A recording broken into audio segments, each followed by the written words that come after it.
BNSS question 7 FIR और investigation. तो पहली बात तो ये FIR जो है ये कड़ियाँ भी डिफाइन को नहीं। सेक्शन 173 के अंदर आप एक रिपोर्ट लिखा हाँ, और 230 का क्लोज 2 के अंदर ये बता रखी है कि 173 में जो रिपोर्ट लिखी है नहीं उसकी आप FIR बोलेंगे। ठीक है, तो FIR BNSS के अंदर कड़ियाँ भी डिफाइन नहीं है। क्वेश्चन शुरू करा कि FIR होगा क्या। तो पहली बात तो ये समझ लो कि जो जुर्म हुआ ऑफेंस हो वो दो तरीका के हुआ है, कोग्निजेबल और नॉन कोग्निजेबल। जो कोग्निजेबल हुआ इनमें पुलिस जो है विदाउट वारंट अरेस्ट कर सका है, इसमें अरेस्ट करने खातर वारंट की जरूरत पड़ेगी। ठीक है, तो इस तरह समझ आए कि कोग्निजेबल जो ऑफेंसेस है वो सीरियस नेचर के ऑफेंस है, मर्डर हो गया, डकैती हो गया। ठीक है, इस तरीके के। नॉन कोग्निजेबल हो गया पॉकेट मार ली किसी ने या फिर कोई इस तरीके का। तो जो कोग्निजेबल केसेस की जो रिपोर्ट होगी वो 173 के अंदर लिखी जाया करे, और नॉन कोग्निजेबल केसेस की जो रिपोर्ट होगी वो 174 के अंदर लिखी जावा है। ठीक है, तो इसकी बोलेंगे आप FIR और इसकी बोलेंगे नॉन कोग्निजेबल रिपोर्ट NCR। ठीक है, तो इस तो ये भी बात सब स्पष्ट होती होगी कि जो कोग्निजेबल केस है उसके अंदर पुलिस जो है वो विदाउट ऑर्डर के इन्वेस्टिगेशन भी कर सका है, इसके अंदर नहीं कर सकती। ठीक है, इसके अंदर उसकी अरेस्ट करना है तो भी परमिशन लेनी पड़ेगी, इन्वेस्टिगेशन करनी है तो भी परमिशन लेनी पड़ेगी। तो प्रश्न लिखा कि FIR के बता रखा है कि एक इम्पोर्टेंट पार्ट है क्रिमिनल जस्टिस का। ठीक है, और इसके FIR लिखते ही इन्वेस्टिगेशन शुरू हो जाती है, और FIR से ही प्रीमा फासी पता लगता है कि कोई केस है या नहीं। प्रीमा फासी का मतलब ये है कि शुरुआती तौर पर ऊपर से देख के पता लगता है कि कोई केस बनता है या नहीं बनता। अब इसके प्रोविजन जो है वो 173 से लेकर 193 तक दे रखे हैं। वैसे इस चैप्टर में 196 तक प्रोविजन है, बट वह थोड़े से अलग प्रोविजन है जो लास्ट के 3 सेक्शंस जो है। ठीक है, तो FIR क्यों है, FIR बता रखे है कि कहीं भी डिफाइन नहीं है। BNSS के अंदर हमने बता दिया कि 230 के अंदर जो 173 में अपने रिपोर्ट लिखी है, तो सेक्शन 230 में 173 की रिपोर्ट की FIR की संज्ञा दे दी गई है, बट एक्सप्लेन या फिर डिफाइन वहाँ भी नहीं किया गया। उसके बाद क्या है FIR means a report by person related to happening of offence. मतलब कि कोई व्यक्ति पुलिस को जाकर ये बताता है कि वहाँ ऐसा कोई ऑफेंस हो गया, कोग्निजेबल ऑफेंस हो गया, तो FIR बन जाएगी। अगर नहीं हुआ तो पुलिस जो है नॉन कोग्निजेबल रिपोर्ट लिख लेगी। ठीक है, उसके बाद ये RP कपूर के केस में बता रखा है कि जो FIR जो है उसके अंदर पूरी इन्फॉर्मेशन देना जरूरी नहीं है कि वहाँ गए, ये हुआ वो हुआ ऐसे हुआ, इतना बता दे कि ऑर्डर मरा पड़ा है बस। अच्छा, इसका ऑब्जेक्ट क्या है, ऑब्जेक्ट इसका ये है कि मेन कि क्रिमिनल लॉ जो है वो शुरू हो जाए, एविडेंस का कलेक्शन शुरू हो जाए, इन्वेस्टिगेशन शुरू हो जाए। ठीक है, तो क्रिमिनल लॉ एंटर हो जाए उस चीज़ के अंदर, तो ये इसका मेन ऑब्जेक्ट है। अच्छा, इसके टाइप ये 2 टाइप की होती है, रिटर्न या फिर ओरल। अगर रिटर्न है तो बहुत ही बढ़िया, अगर ओरल है तो आप पुलिस के सामने जाओगे, पुलिस वाला उसने नोट करेगा, लिखेगा, उसके बाद आपने पढ़ के सुना होगा और अपने साइन ले लेगा। ठीक है, 173 के अंदर इसके अंदर नहीं लिख रखा, डायरेक्ट मैं तो बताऊँ 173 के अंदर बता रखे 2 तरीके के FIR, एक तो ओरल और एक आएगा EFIR।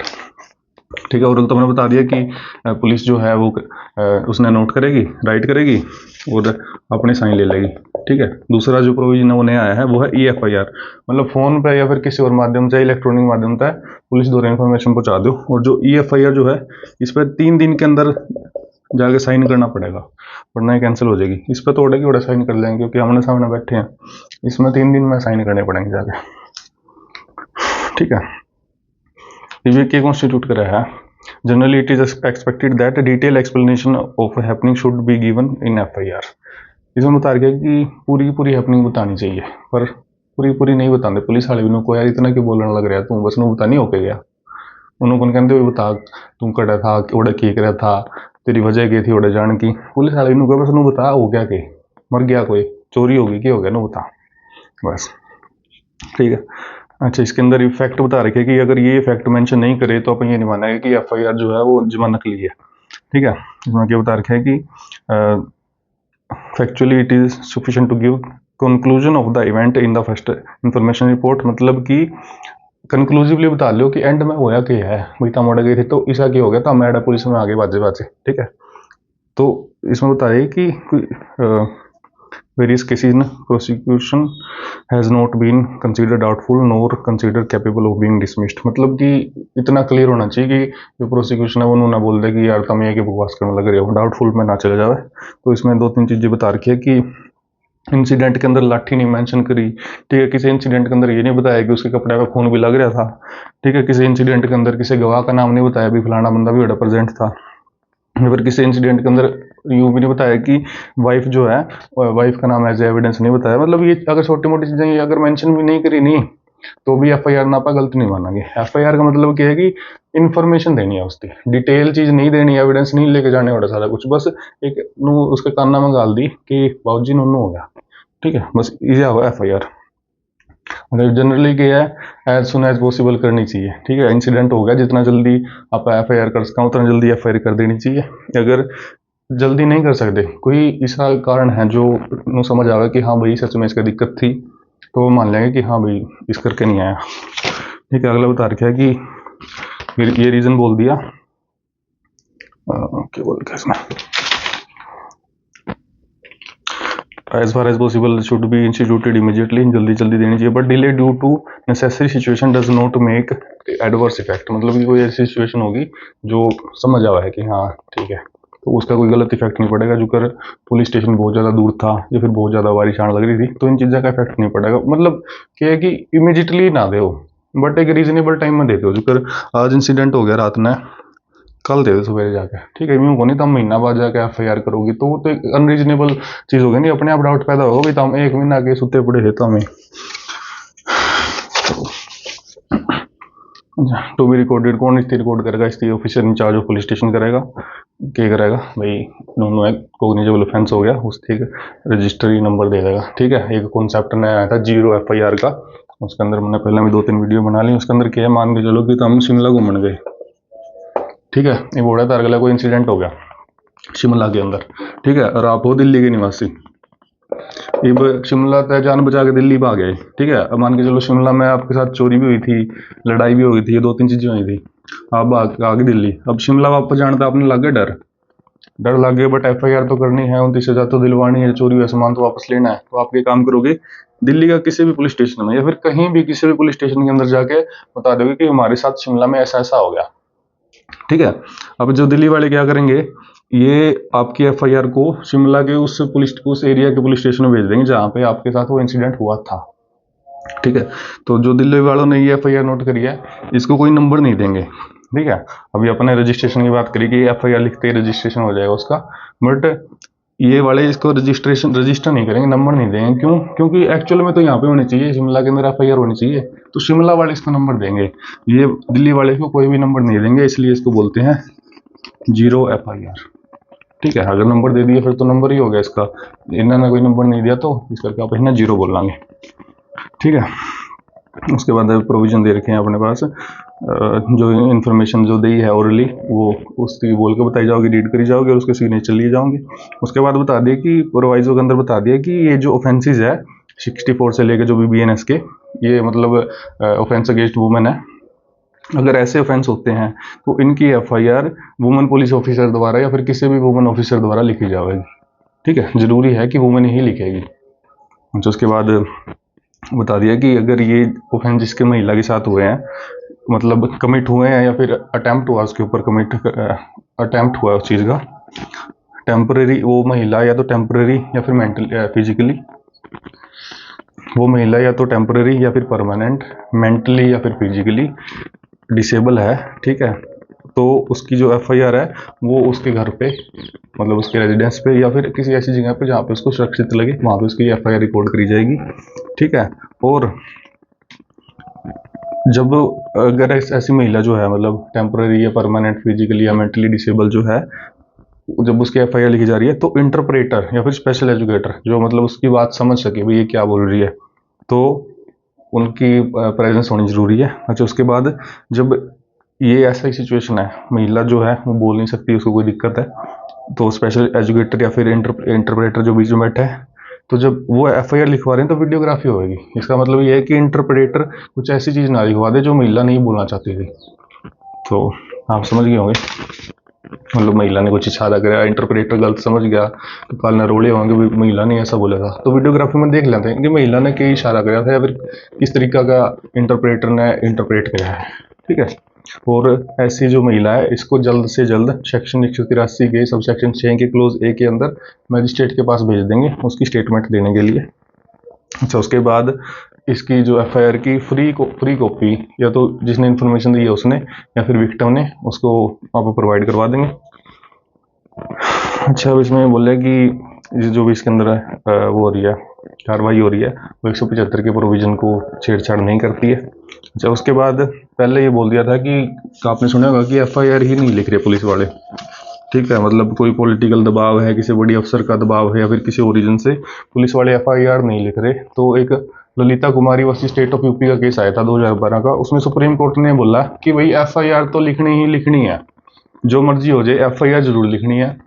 आगे कार्रवाई करनी या नहीं करनी वो अलग चीज़ है, बट अगर आपके पास कोई एफआईआर लिखने आ गया तो एफआईआर लिखनी ही पड़ेगी हर सिचुएशन के अंदर। बट जो अपने पास नए लॉ आए हैं इसके अंदर एक प्रोविजन ही आ गया कि कोई ऐसा केस है जो कॉग्निजेबल है, ठीक है, और जिसकी सज़ा 3 साल से ज़्यादा है और 7 साल तक की सज़ा का प्रावधान है जिस ऑफेंस के अंदर।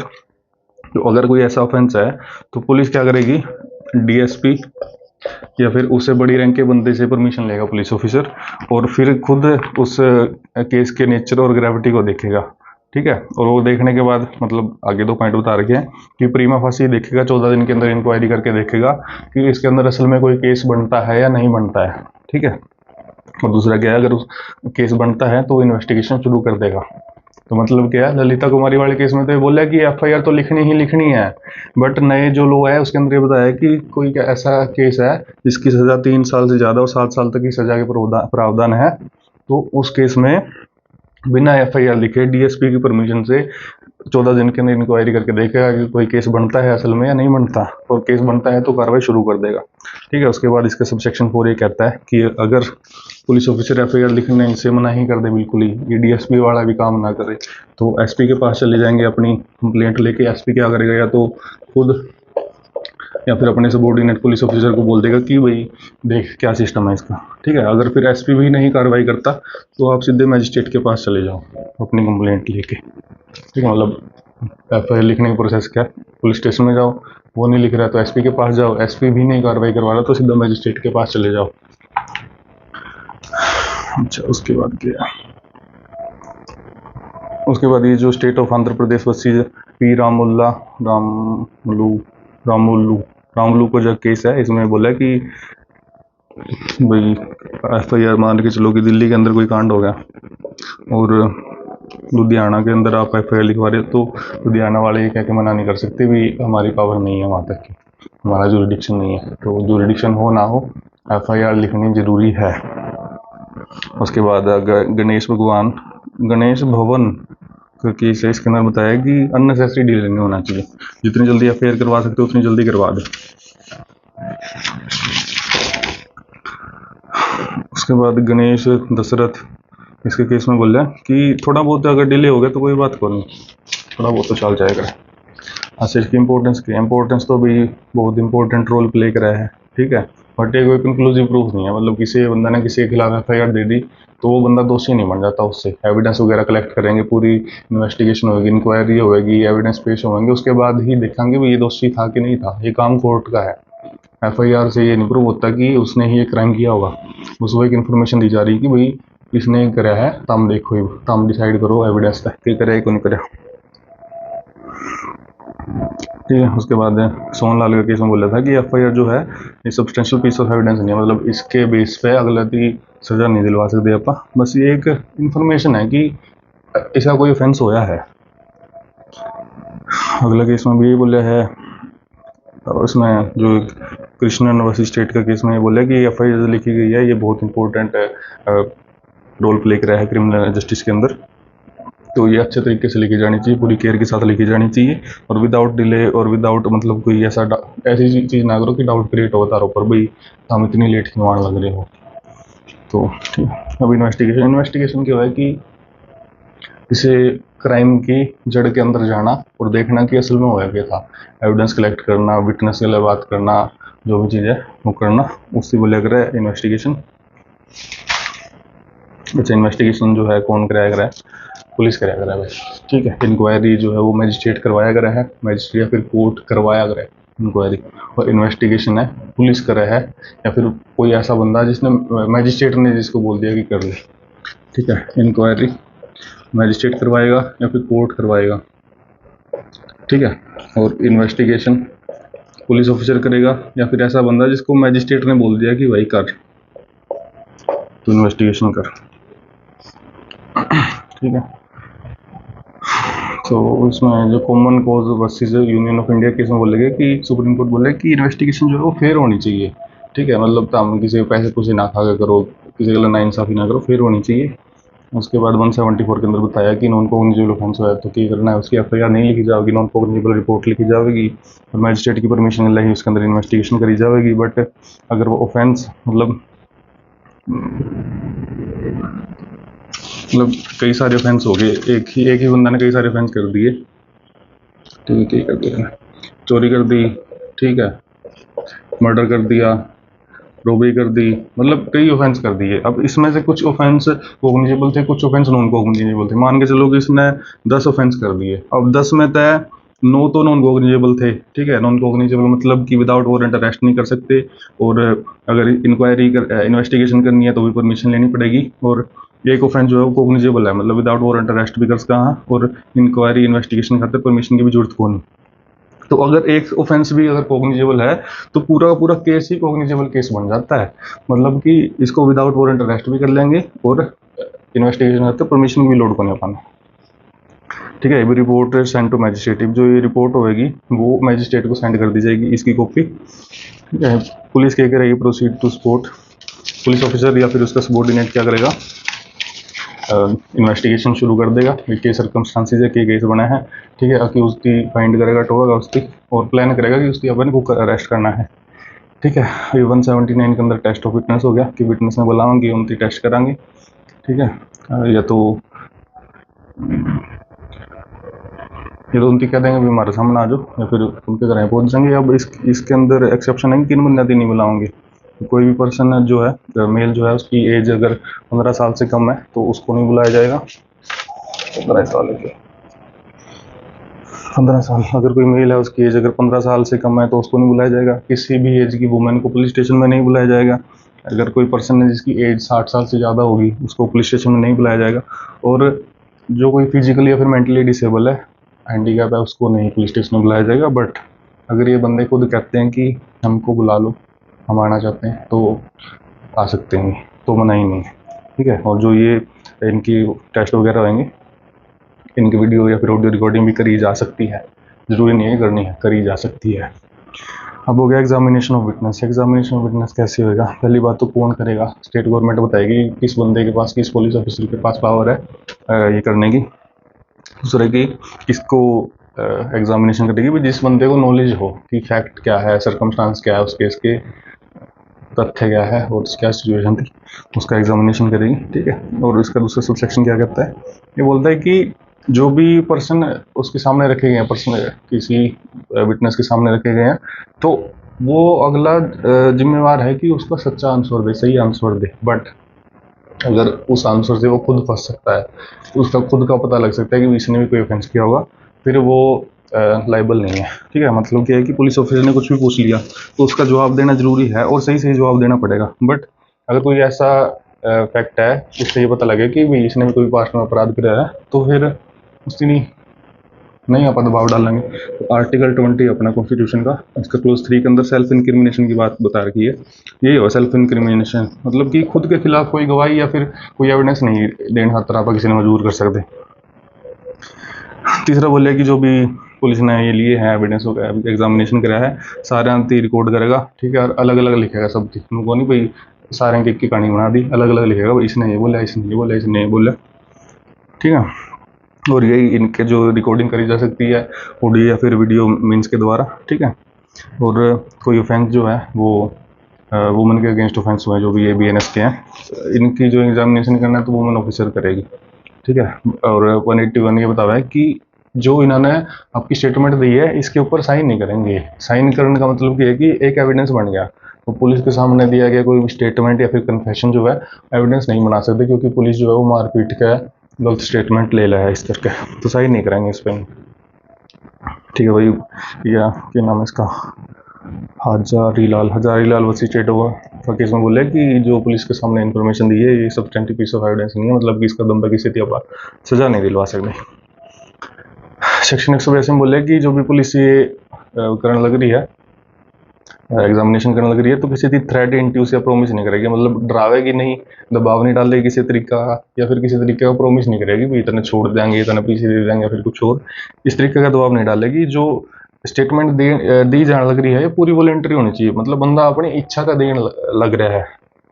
अब recording of confession and statement 183 बहुत इंपॉर्टेंट सेक्शन है। इसके अंदर मजिस्ट्रेट के सामने कोई बंदा है वो कन्फेशन देगा या फिर अपने स्टेटमेंट देगा, जो इसके अंदर बता दिया कि उसकी पेश करांगे मजिस्ट्रेट के सामने विटनेस ने या फिर अक्यूज ने। इतना तो मेरा विटनेस और अक्यूज क्या हुआ है, विटनेस वो है गवाह है, विटनेस अक्यूज वो है मतलब आरोपी जिसके ऊपर आरोप लग गया है, एक वो आरोपी एक वो अपराधी। आरोपी तो वो है जिसके ऊपर आरोप लग गया है, और अपराधी वो है जिसके ऊपर आरोप सिद्ध हो गया। ठीक है, तो जब भी स्टेटमेंट होने लग रही है मजिस्ट्रेट के सामने, तो मजिस्ट्रेट संतुष्ट होना चाहिए कि ये बंदा आपकी मर्जी तक स्टेटमेंट देने लग रहा है या फिर अपनी मर्जी तक कन्फेशन देने लग रहा है। अगर उसने थोड़ा सा भी शक हुआ है कि ये आपकी मर्जी तक स्टेटमेंट नहीं देने लग रहा है, इसके ऊपर दबाव है किसी चीज़ का, किसी बंदा का दबाव है, या फिर डर लगने लग रहा है इसने किसी चीज़ का, तो मैजिस्ट्रेट है उसका कन्फेशन या फिर स्टेटमेंट नहीं रिकॉर्ड करेगा। और अगर वो बंदा कस्टडी के अंदर था तो उसकी जेल में नहीं डालेंगे, मतलब उसके अब सिविल प्रिजन में डाल लेंगे, उसके अब पुलिस की कस्टडी में नहीं छोड़ेंगे फिर, क्योंकि घोड़े के बेरस्ती और कूट मार दे हुए। ठीक है, तो ये जो वॉलंटरी होना चाहिए, मतलब उसकी स्वेच्छा तो होना चाहिए। तो इसके अंदर 2 पॉइंट है कि मजिस्ट्रेट उसकी बताओगा कि भाई तो बाउंड नहीं है या कन्फेशन देना है, तेरी मर्जी है, तू देना चाहो तो दे दे, नहीं तो ना दे। ठीक है, और उसको ये भी बताना पड़ेगा कि अगर तूने कुछ बात यहाँ पे बोल ली है, कन्फेस करी है, तो तेरे अगेंस्ट यूज हो उसका है। एड क्या क्या एड दोनों कह देगा भाई हाँ मैंने मारा था, फलानी जगह ये था, फलानी जगह वो था, बाद में तो मुकर नहीं सकता। ठीक है, ऐड अगर तूने बोल दिया कि मैंने मारा था तो मान लेंगे तूने मारा था बंदा। अच्छा, उसके बाद ये कि इसकी रिकॉर्डिंग उसका है, जिसकी पर्सन के स्टेटमेंट या फिर कन्फेशन लेने लग रहे हैं उसका वकील प्रेजेंट होगा उस जगह पे। एक बात और बोल दी कि अगर आपने पहला देखा है कि पुलिस ऑफिसर किसी का एग्जामिनेशन कराए तो उसके साइन वगैरह नहीं करा सकती, मतलब कि पुलिस आगे लिया गया कोई भी कन्फेशन या फिर स्टेटमेंट जीरो है, तो कई बार आप किसी पुलिस ऑफिसर ने मैजिस्ट्रेट की पावर दे देगा, मतलब मैजिस्ट्रेट कई बार छुट्टी पर हुआ है या फिर कोई किसी और रीजन पे आपको काम नहीं कर सकता, पुलिस वाला ने मैजिस्ट्रेट बना दिया। तो जब कोई पुलिस मैजिस्ट्रेट की कुर्सी पर बैठा है तो उस टाइम भी वो कन्फेशन वो स्टेटमेंट रिकॉर्ड नहीं कर सकता। ठीक है, क्योंकि असल में है तो पुलिस है। अच्छा, फिर सर्च की बात होने लग रही है भाई, सर्च हुई है अगर किसी पुलिस की तो और जो चीज़ मिली है उसकी एक लिस्ट बनावांगे। ठीक है, और उस लिस्ट की एक कॉपी उस पर्सन दे देंगे जो या तो उस जगह का ओनर है या फिर जिसका मतलब बड़ा रहने लग रहा है, जिसके कब्जा के अंदर है वो चीज़। ठीक है, और इसका खेत सिंह वसी यूनियन ऑफ इंडिया केस में बोला गया कि जो ये लिस्ट बनाई गई है ये ओडा की ओडा बनावांगे आप, नहीं हटते सामान चेक कर लेगी, थाना में जाकर लिस्ट बनाई, फिर उसकी लिस्ट भेज दी व्हाट्सएप पे, ओडा की ओडा लिस्ट बनाओगे, जड़ा जो चीज़ मिली है ओडा लिख लिया भी यह चीज़ मिली थी, ओडा की ओडा लिस्ट बनाओगे। Production of accuse before magistrate, ये बताया कि मैजिस्ट्रेट के सामने कोई किसी बंदा अपन अरेस्ट कर रहा है 24 घंटे के अंदर अंदर मैजिस्ट्रेट के सामने पेश करना है। अगर 24 घंटे तो ऊपर हो गए तो रॉन्गफुल कन्फाइनमेंट का केस लग जाएगा। ठीक है, BNS का टूटी गया, उसकी मर्जी के बिना उससे रोक कर रखा गया है। ठीक है, बट किसी स्पेशल केस के अंदर पुलिस ये बोल सके कि हम इस चीज़ वजह से नहीं लेगा, जो कोई टेररिस्ट हो जरूरी नहीं उसे 24 घंटे के अंदर पेश कराएंगे। अच्छा, फिर ये बात बोल दी कि अगर आप उसकी 24 घंटे के अंदर पेश नहीं कर सकते, आपने उसकी और ज़्यादा ज़रूरत है इस खातर इन्वेस्टिगेशन खातर, तो आप 187 के अंदर जाके मैजिस्ट्रेट तीन बोल देंगे कि सर मारती इसकी ज़रूरत है, मारती इन्वेस्टिगेशन करनी है। ठीक है, मैजिस्ट्रेट में बोलेगा भाई इसकी टाइम पे पेश कर दे रही हो, ऑर्डर में देता रहूँगा तो उसकी फॉलो कर दे रही हो तो आपने कस्टडी दे दूँगा, नहीं तो कौन देना मैं। ठीक है, और जो पुलिस कस्टडी है ये इसको ही रिमांड बोला जाता है। रिमांड का मतलब ये नहीं है कि रिमांड आ गया तो अगला रिमांड ले जाएगा, पीटा जाएगा। रिमांड का मतलब पीटना नहीं होता, रिमांड का मतलब होता है भेजना। ठीक है। तो पुलिस कस्टडी के अंदर सिर्फ 15 ही दिन मिलते हैं, ज़्यादा से ज़्यादा पुलिस कस्टडी 15 दिन की होती है। अगर उससे ज़्यादा उसको अगर कस्टडी के अंदर रखना है तो वो सिविल प्रिजन में डाला जाएगा। ठीक है। अब इसमें बोल दिया कि मजिस्ट्रेट जो है किसी की मतलब कस्टडी ऐसे नहीं ऑथोराइज कर देगा पुलिस कस्टडी जब तक कि वो पहली बार उसके सामने पेश ना कर दिया गया हो, और टाइम टू टाइम उसके जब भी उसको बुलाया जाए तब तक उसको पेश कर दिया जाएगा। मतलब मजिस्ट्रेट बोलेगा कि कस्टडी चाहिए तो मेरे द्वारा लेके आओ फर्स्ट टाइम, और जब भी मैं बुलाऊंगा टाइम टू टाइम पेश कर दे रही हो तो ही तो हमने कस्टडी दूंगा। अच्छा, अब बेल की बात आ गई। अगर कोई उसने ऐसा ऑफेंस करा है जिसकी सज़ा डेथ है या फिर लाइफ सेंटेंस है या फिर 10 साल या फिर उससे ज़्यादा की सज़ा है, तो 90 दिन की कस्टडी के अंदर रख सकते हैं उसको। 90 दिन के बाद उसको बेल देनी पड़ेगी, ठीक है, छोड़ना पड़ेगा। और अगर कोई अदर केस है, मतलब कि जिसकी सज़ा 10 साल से कम है, कम को रोया करे बेरा नहीं, 10 साल से कम है, तो उसको 60 दिन की कस्टडी के अंदर रख सकते हैं ज़्यादा से ज़्यादा। इसमें उसी तरह बोले, ये बोले कि report of investigation. Report of investigation मतलब कि 188 के अंदर तो ये बताया कि मतलब पुलिस ऑफिसर हो एक तो मेन मतलब हेड इंचार्ज जो है पुलिस स्टेशन का, अगर उसने आपका सबॉर्डिनेट की बोला इन्वेस्टिगेशन करने की, सबॉर्डिनेट पुलिस ऑफिसर, तो ये सबॉर्डिनेट पुलिस ऑफिसर इसकी रिपोर्ट भेजेगा। ये अपना सेक्शन 188 बता हुआ है। 189 बता हुआ है कि यदि इन्वेस्टिगेशन कर ली पुलिस ने और उन्होंने पाया कि कोई एविडेंस है ही कोई नहीं, बकवास करे थे, गलत रिपोर्ट लिखवा रखी है उन्होंने, तो 189 के अंदर उसकी छोड़ देंगे पर जमानत पे, सूखा तो कौन छोड़ देंगे, जमानत को छोड़ देंगे। 190 के अंदर बताया कि अगर एविडेंस मिले हैं, पता लग गया है कि इसने कुछ ना कुछ तो करा है, तो उसकी भी मजिस्ट्रेट के सामने पेश कर देंगे, और जो भी रिपोर्ट तैयार होगी तो उसकी भी पेश कर देंगे भी, देखो सर यह बंदा है, यह एविडेंस है, देख लेता मैं। जो वो रिपोर्ट गई है वो हो जाया करा है 193 के अंदर, सेक्शन 193 के अंदर, बहुत इंपॉर्टेंट सेक्शन है। इसके अंदर जो रिपोर्ट गई है इसको बोला जाता है चार्जशीट, ठीक है, या फिर आम भाषा में इसको चालान भी बोल दिया जाता है। चालान के अंदर क्या क्या होगा, पहली बात तो इसकी डेफिनेशन कड़ा दे रखी है चालान की या फिर चार्जशीट की या फिर पुलिस रिपोर्ट की, सेक्शन 2 सब सेक्शन 1 के क्लोज टी के अंदर दे रखी है। इसके अंदर क्या क्या इन्फॉर्मेशन होगी, पार्टी के नाम, भाई कौन कौन पार्टी है, ठीक है, नेचर ऑफ इन्फॉर्मेशन मतलब किस तरीके की इन्फॉर्मेशन मिली है कि उन्होंने क्या बताया था कि इसने क्या कांड कराया, ठीक है।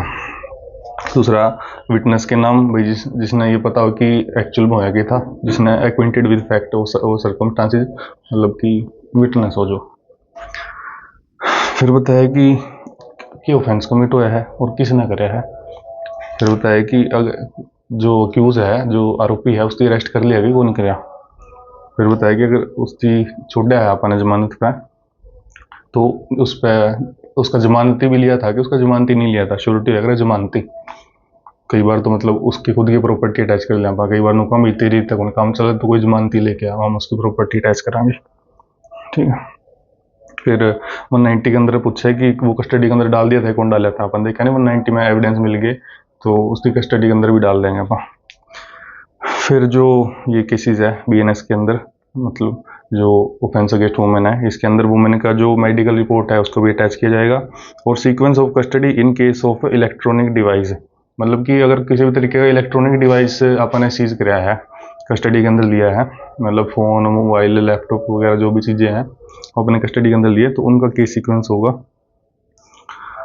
बस इसके अंदर बताया, हरदीप वाला केस में बताया कि ये सारी चीज़ें इसके अंदर इंक्लूड होनी चाहिए।